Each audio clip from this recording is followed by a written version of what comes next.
সিমেন্টে ঠাকুর পুজোর সময় এখানে আপনারা মোটামুটি এরকম বাঘের সম্মুখীন হয়েছেন তাই তো? হয়েছি, আমরা ফিরে এসেছি। বাঘের এঁড়া বাঘের 5-6 হচ্ছে বড়, আচ্ছা আর ছোটগুলো হচ্ছে মাদিগুলো ছোট। আচ্ছা, আর এপারে এমনি বাঘ পেরিয়ে আসে? হ্যাঁ, বাঘ পেরিয়ে আসে কদিন আগে আপনাদের জীবিকা বলতে এই মাছ কাঁকড়া? আমি আমার স্ত্রী করে আমার মেয়ে 3 জন করে এই তো কদিন আগে এই জালের কোলে বাঘ দেখাই। এটা কোন জাত, মানে কিরকম? ব্যাঙের মতো। কোনদিন আসে কোনদিন আসে না, আশেপাশ থেকে ঘুরে যায়। এই যে গন্ডি টানে যারা, ওরা মানসিক করে আসে বা কেউ ইনকামের জন্য মানসিক করে, ঝড়ে উড়ে ওখানে যে মানসিক করে যায় সে পায়, ফসল পায়। এগুলো সব মানত করা ছিল গ্রাম পল্লীকে ঘর ভেঙে গেছে, ওনার ঘর ভাঙে ওর ওনার আশীর্বাদে ট্রেনে চলে। আচ্ছা, আমি বাঘ হরিণ বা বোরা কোনো জন্তুর আসতে দেখতে পাবেন। এটা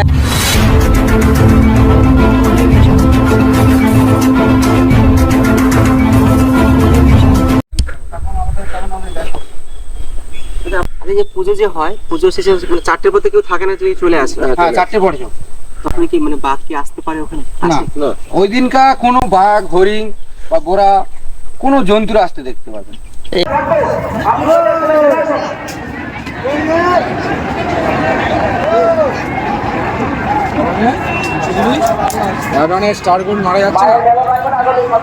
এটা এই কারণেই হয়, যথেষ্ট লোকজন থাকে সেই কারণে? না না, এমনিতেও আসে না, ওর ওনার আশীর্বাদে ট্রেনে চলে। আচ্ছা, আমি যতদূর শুনেছি এমনি সময় নাকি ওই বাঘ ওই মায়ের এমনি সময় আসে, মন্দিরে আসে। আচ্ছা, এমনি সময়। এই যে কদিন আগে আমফান ঝড় ঝড় হলো, বুলবুল নাকি? হ্যাঁ, মায়ের মন্দির কিছু হয় না। না, গত বছর ফনি রেমাল সাইক্লোন, ওনার ঘর ঠকায় আমাদের গ্রাম পল্লীকে ঘর ভেঙে গেছে, ওনার ঘর ভাঙে। এই যে ফুলের গাছ এইসব মায়ের মন্দির কানা ভাঙে। মায়ের মন্দির একটু ঝড়ে উড়ে ওখানে যে মানসিক করে যায় সে পায়, ফসল পায়। মানে যে মানত করবে মানে না, ফল পায়। সিমেন্টে ঠাকুর পুজোর সময় এখানে যেটা তো ইনকাম একটা মায়ের মূর্তি যেখানে আছে, জল টল উঠে না জোয়ারে? না, জল ওঠে। ওটা যথেষ্ট উঁচু জায়গা নাকি? উঁচু জায়গা। এটা এখানে জল উঠে মানে ওখানে জল তো আরামসে উঠে যায়? না, ওঠে না, ওই মন্দিরে কানাকানি হয়ে চলে আসে, মন্দিরের ভিতরে জল ঢোকে না। ঠাকুরের এমন একটা দৃষ্টি। এই আমরা বলি মন্দিরটাই ভেঙে গেছে, করে যে আমরা গিয়েছিলাম মন্দিরে, গিয়ে দেখেছি মন্দিরে কোনো ঠাকুরের গায়ে কেউ কোনো কাপড় ফাপড় দেওয়া হয়নি বা কোনো এলবেস্টারও ভাঙেনি।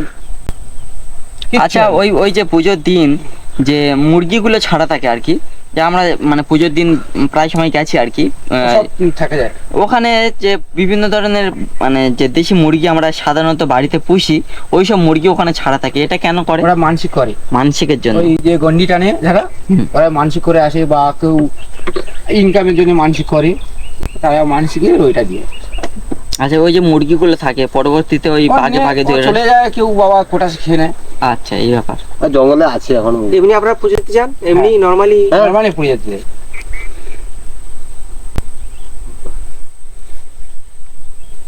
এমনি কেউ যেতে চায় ওখানে যেতে পারবে? হ্যাঁ, যেতে পারে। ঠিক, আমরা কেন বলো তো সকাল টাইমে হলে ভালো হয়। কেন বলো তো সকাল টাইমে অনেক রিস্ক থাকে না, থাকে না। আর সন্ধ্যের মুখে আসার টাইম বলতে, সন্ধ্যার মুখে দেখা যায় না, ভাগে ওদের আসার টাইম চলে আসে এপারে। মায়ের যে মন্দির আছে, বাঘমামা একবার হলেও মায়ের কাছে একবার আসে। এটা এটা এটা এটা খুব সত্য ঘটনা। এটা কি সত্য ঘটনা? হ্যাঁ, সত্য কথা। কোনদিন আসে কোনদিন আসে না, আশেপাশ থেকে ঘুরে যায়। আচ্ছা, এই জঙ্গলটা কত বড় হতে পারে? এই জঙ্গলটা অনেক কত বিঘা হতে পারে? অনেক বিঘা হবে, অগুন্তি।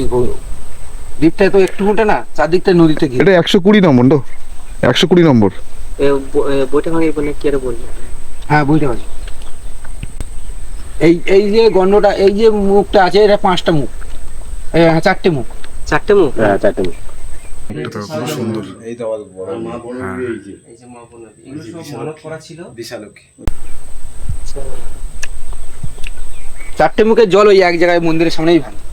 এখানে কোটালের সময় প্রচুর পাক পড়ে, প্রচুর টান পড়ে।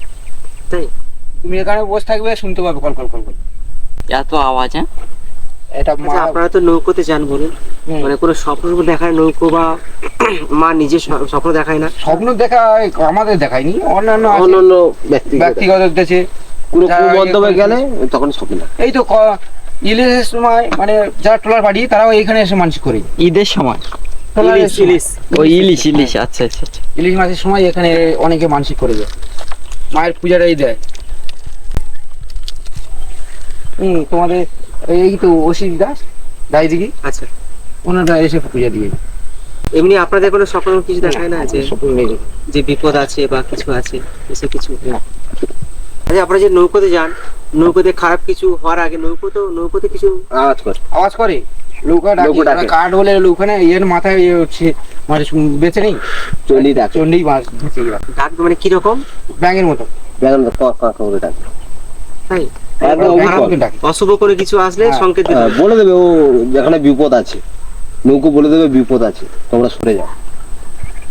মানে এই জায়গাটাতে তুমি সরে যাও, অনেক দূরে ওরা যেরকম সরে যাও। ব্যাঙ ডাকে ওরম ডাকে, ওরম ডাকবে, অবিকল ডাকবে। একদম ওরম ডেকে ডেকে। তুমি ঘুমাতে পারবে না, একটু ঘুমাতে পারবে না। বা কোনো তুমি জাগিয়ে জলের থাকলেও মধ্যে তো বলে কোনো দেবে। জন্তুর বা কোনো ইয়ে যাচ্ছে, যে কোনো আমরা কি জুয়া কাঠ বলি, ওই যাচ্ছে, ও তখন ও সাড়া করে। বলছি তোমরা এখান থেকে সরে যাও। আচ্ছা, নৌকায় যদি শুয়ে থাকি, নৌকো কি বাঘ উঠে নিতে পারে? না, না, জীবনে ওর উপরে ওঠে না। ওটা যদি ঠাকুর যদি বলে আমি নেবো নৌকো থেকে, নিয়ে নেবো। নৌকা আর রাজি হলে, নৌকো যদি রাজি হয়, নৌকার মা যদি রাজি হয় আচ্ছা, তাহলে বাঘ নিয়ে নেবে। নেবে। ও কেউ ঠেকাতে পারবে না তখন। এই যে আমার এই ভাইটা এই তাপস আল্লাহ ছাড়তে গেছে, হ্যাঁ শুনলাম তার কাছে।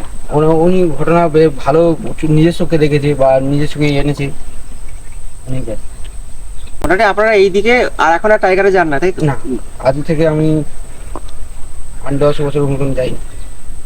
আমরা তো বাঘ নিয়ে অনেক কথা বলছি, যেটা আমার কাছে একটাই প্রশ্ন ছিল যে আমি এরকম শুনেছি যে যারা রাত্রিরে থাকে, মানে ভোরবেলা বা রাত্রিরে নাইটে থাকে, রাত্রিবেলায় জঙ্গলে গেছেন, হ্যাঁ। কারণ এটা এটা খুব সত্য ঘটনা, আমি অনেকের মুখে শুনেছি, আপনার মুখে একটু শুনতে চাইছি, যে জাস্ট আর কিছু না। আপনার নামটা বলবেন? তারপর আমার নিত্যানন্দ বৈরাগী। নিত্যানন্দ বৈরাগী, আপনার এখানেই বাড়ি তাই তো? আমার এখানে বাড়ি। আচ্ছা, এই তো কদিন আগে আমরা জাল তুলতে এসে আমি আমার স্ত্রী করে আমার মেয়ে 3 জন করে এসে এই তো কদিন আগে এই জালের কোলে বাঘ দেখাই, এটা কোন জায়গাতে হয়েছিল? এই মন্দিরের কাছে। এখানে? হ্যাঁ। আচ্ছা, আপনার পিছনে যে জঙ্গলটা আমরা দেখছি, এই জঙ্গলটার নাম কি? এটা হচ্ছে বোটে ভাঙি।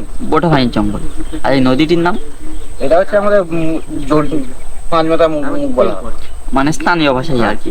আচ্ছা, আপনারা মোটামুটি এরকম বাঘের সম্মুখীন হয়েছেন তাই তো? হয়েছি, আমরা ফিরে এসেছি, কাছাকাছি দেখেছি। আপনাদের জীবিকা বলতে এই মাছ কাঁকড়া? আচ্ছা আচ্ছা। এই আপনারা কি সেই আশেপাশের এইসব জঙ্গলে আমরা এইসব জঙ্গলে কারবার করি, আর বাইরে ঘাটে যান না? বাইরে ঘাটে খুব কম। যাকে বলি মানে বাঘ প্রচুর, মোটামুটি মানে একটা বাঘ তাও কত বড় হয়? ও 5 ফুট। 5 ফুটের মতো বড়। মানে বাঘের হুঙ্কার কি রকম? তো হুঙ্কার তো গভীরের মতো, মানে যেরকম ষাঁড় ফাঁড় একটা ডাকলে যেরকম একটা গম্ভীর আসে, ওই রকম গম্ভীর। আচ্ছা আচ্ছা। আপনাদের তাহলে জীবিকাই মাছ কাঁকড়ার উপর মাছ থেকে? কাঁকড়া। এই যে 3 মাস বন্ধ হয়ে যাবে, দেখুন না আমরা আবার বসে বসে খালি যাবো। 3 মাস বন্ধ হয়ে যাবে বললো বৈশাখ মাস থেকে? হ্যাঁ, এই চৈত্রের 15 থেকে। চৈত্র মাসের 15 তারিখ থেকে 3 মাস মোটামুটি নদী বন্ধ। আচ্ছা আচ্ছা আচ্ছা। তারপর মোটামুটি আপনাদের কৃষি বাণিজ্য হোক, গ্রামের মধ্যে কিছু করে ওই খেতে হবে। মাটি কেটে হোক আর ইয়ে করে হোক খেতে হবে। মানে আচ্ছা। বাকি পুরো সারা বছর আপনাদের এই এই নদী- মাছ কাঁকড়ার উপর নির্ভরশীল আপনারা? আচ্ছা আচ্ছা। আচ্ছা, এই যে বাঘ জঙ্গলে যে মন্দিরটা আছে, সত্যি কি এখানে বাঘ আছে? আসে চলে যায় আবার। আচ্ছা, জাল তো চারিদিকে ঘেরে রয়েছে। ঘেরা আমাদের এখন দেখো অন্য মুসলমান পাড়ায় অনেকে আছে তো জাল কেটে দিয়ে চলে যায়। হ্যাঁ, এই মন্দিরে এখান থেকে জাল কেটে বেরিয়ে যাবে? ওই কেটে দিল, জাল কেটে দিল, এবার আচ্ছা, এইরকম কোনো আপনাদের দুর্ঘটনা হয়েছে যে আপনারা মাছ কাঁকড়া ধরছেন? দুর্ঘটনা এখনো হয়নি, সামনাসামনি হয়েছে। হ্যাঁ, তা বেশ দূরে দূরে। এই তো কদিন আগে তাহলে এই সব কাছাকাছি দেখা যায়। এই মানে এই বনবিবি মন্দিরের কাছে। আচ্ছা এই পূজাটা যত সম্ভব বৈশাখ মাসে হয় তাই তো? বৈশাখ মাস হয় তখন দেখা যায় না, তখন দেখা যায় না। মা দিয়ে তো টেনে এনে চলে যায়। আচ্ছা ওর আচ্ছা। ওর দিনকার হাজার হাজার লোক থাকিয়ে করে, আমাদের কোনো পূজার সময় কোনো কিছু থাকে না। ও আচ্ছা, এমনি আমি মানে বাঘের যে পায়ের থাবাগুলো কি করে বোঝেন যে মহিলা বাঘ পুরুষ বাঘ কি করে বোঝেন? বাঘের এঁড়া বাঘের পাঁচ ছাপ হচ্ছে বড়, আচ্ছা আর ছোটগুলো হচ্ছে ওই মাদিগুলো ছোট। আচ্ছা, কত দূর পর্যন্ত আপনারা নৌকো নিয়ে গেছেন? এই তো আমরা মনিকাম বনিকাম বাঘ আছে তো? বনিকাম বাগায় থাকবে না, এখানে ওখানে খাওয়া দাওয়া সব করে, মানে জল খাওয়া থেকে মিঠে জল খেতে আসে। আর এপারে এমনি বাঘ পেরিয়ে আসে? হ্যাঁ, বাঘ পেরিয়ে এই আসে তো কদিন আগে এসছে। কয়েকদিন আগে পেরিয়ে এসেছিল? মানে শীতকাল তখন ছিল নাকি? শীতকাল না, এই কোটালখানি হবে আচ্ছা সামনে মোরানিতে, এরকম মোরানিতে 14-15 দিন। আচ্ছা, জাল তো ঘেরা রয়েছে, তখন বাঘ এবারে কি করে আসছে এবারে? বাঘ এটা খোলা আছে, এটা খোলা আছে। এবারে খোলা আছে? তার মধ্যে দেখো ও হিংস্র পশু তো, ও ছেঁড়া থাকলে গলবেই। আচ্ছা আচ্ছা, আপনারা তো মানে বাঘ জঙ্গলে যান, মানে আমরা যদি হেঁটে যেতে পাওয়ার তো আওয়াজ পাওয়া যায় পায়ের, বলুন, তাহলে হঠাৎ করে বাঘ আসলে আপনারা বুঝতে পারেন না? বুঝতে পারে না, ও হচ্ছে মানুষের ঘ্যান বুঝতে পারে, মানে মানুষের গায়ের গন্ধ বুঝতে পারে? মানুষের একটা শরীর, যে কোনো মানুষের শরীরে গ্যাস আছে। আমরাও শুনেছি নাকি বাঘের গায়ের গন্ধ নাকি খুব বিতকুটে গন্ধ, ওটা এখন হাই তুললে, মানে যদি হাই তোলে, তাই তো? মানে এমনি বাঘের গায়ে দিয়ে কোনো গন্ধ আসে না, গ্যাস নেই। যখন হুঙ্কার দেয় তখন তার গাল থেকে গন্ধ আসে। হাইটাই তুললে বা যেরকম কুকুর হাইটাই তুলে, ওরা হাই তুললে তখন গ্যাসটা পাওয়া যায়, এছাড়া পাওয়া যায়। আচ্ছা, টাইগার জঙ্গলে আপনারা গেছেন? টাইগারে হ্যাঁ, টাইগার 2 বছর কাজ করে দিয়েছি, টাইগারে করে দেখতে পারি। আচ্ছা আপনারা এই যে দূর দূরান্তে যান, আপনারা কি শুধু এই মানে পুরুষ যান না মহিলারাও যায়? মহিলা যায়, পুরুষ যান। যখন প্রতিদিন ফিরে আসেন তখন মহিলারা সাথে যায়? কাছাকাছি যখন গন করা হয় তখন মহিলারা যায়।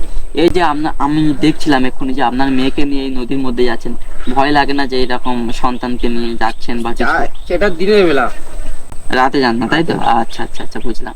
আর সেটাই আর কি দেখছিলাম যে যেহেতু যে পাশেই আমাদের বাঘ জঙ্গল, তো সেই সূত্রে বলা আর জঙ্গলে কি। মেয়েগুলো নিয়ে জঙ্গলে কোলে যায় না, হ্যাঁ ওটাই বলা আর কি। মাটি।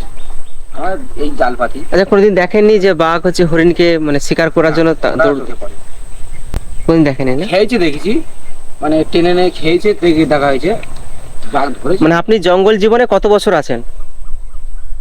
18-19 বছর থেকে কাজ কারবার করছে। এই 18-19, আমি 18 বাদ দিলাম, 15 বছর। মানে কাঁকড়া ধরতে যান নাকি? আমরা নৌকাতে লাগি না, মানে লোকেতে নামেন না, মানে ওই জাল ফেলে নিতে ধরেন, তাই তো? আচ্ছা, না অনেকে সেই হাতে সব বর্ষা বর্ষা কি শাবল টাবল নিয়ে একদম জঙ্গলে ঢুকে যায় না? কদিন আগে এই এক্ষুনি গেল না, এক্ষুনি গেল তো কাঁকড়া খুঁজতে। হ্যাঁ, আদিবাসী। আচ্ছা, মানে আমরা যাই না ওগুলো। মানে ওনার হচ্ছে মানে বাঘ জঙ্গলের ভেতরে ঢুকে যায়? ওনাদের সাহস প্রচুর, বলুন। সাহস তো প্রচুর আছে, তার মধ্যে কপাল নিয়ে খারাপ হলে- বুঝলাম। আচ্ছা আচ্ছা, মানে এখন তাহলে আপনি জাল তুলতে যাবেন, তাই তো? হ্যাঁ। মানে আপনারা থাকেন এই নদীর উপরে থাকেন, আমরা একদম জঙ্গলের ভিতরে মধ্যখানে, থাকেন না। নৌকার উপরে। ভালো, ওটাই থাকবেন, কারণ সাবধানের সাথে সব কাজ কর্ম করা ভালো। জীবনে হয়েছে? জীবনে হ্যাঁ, ঝুঁকি আপনার নিয়ে- নাম কি জানো কাকাবাবু? আমার নাম নিত্যানন্দ ভাই।